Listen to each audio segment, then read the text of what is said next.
Yo, Boyki, back at you once again. The project to get to the splits continues. This morning, as soon as I woke up, I hit the gym.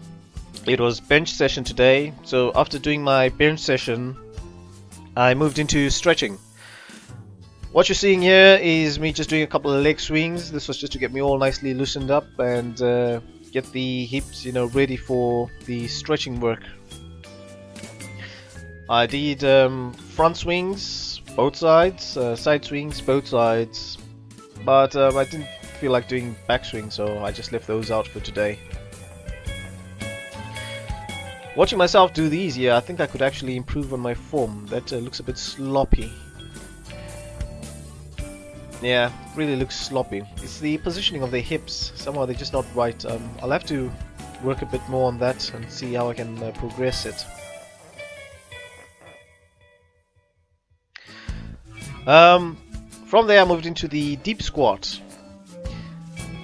Now I was trying to go for a 7-step wide squat, but it's just simply too wide for me. So I've settled for 6.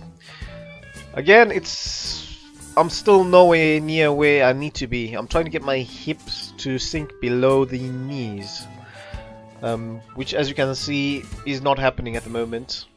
I still need to keep on working on it.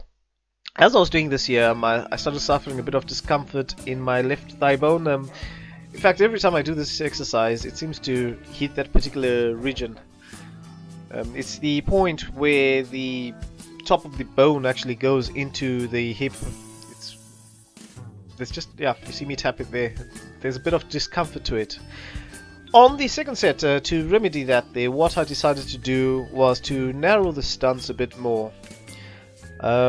If you've been through Thomas Kurtz's Flexibility Express program, he does mention that you can actually go into a more narrow stance and then focus more on going deeper rather than wider.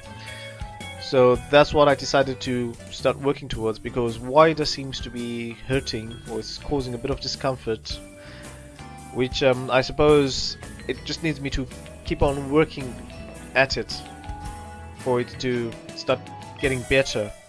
So what I decided to do here was just focus more on going deep, keep the stance a bit more narrow, and just go as deep as I could. Now, watching this here, it doesn't look like I'm going any deeper than I was going before, but there was a bit more relief on the hip joint.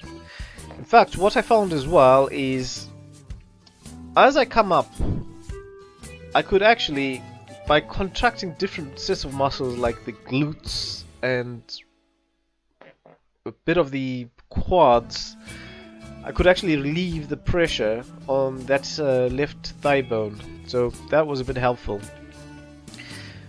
From that exercise, I just went into a deep squat, narrow deep squat. I figured there's no point carrying on with the wide squats because it was actually starting to hurt, and there's no point forcing it. So if there's a bit of pain, it's better to just leave it and allow myself to recover so that I can return again another day.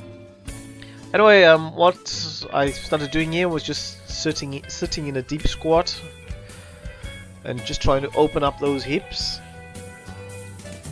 sawing and prying, a little bit, trying to get a deeper stretch.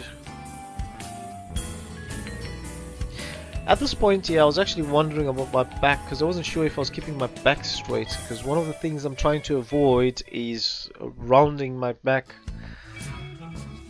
So I couldn't really see how my back was actually positioned. That's why I decided to try and do it from the side this time, because I knew later on I'd be reviewing the video, so it would give me an opportunity to see how I was positioning my back. So yeah, looking at it, it's not too bad, but I think I could have done a bit better, really straighten it out, because there's a slight bend towards the upper back if you look carefully, but it's not too bad at all.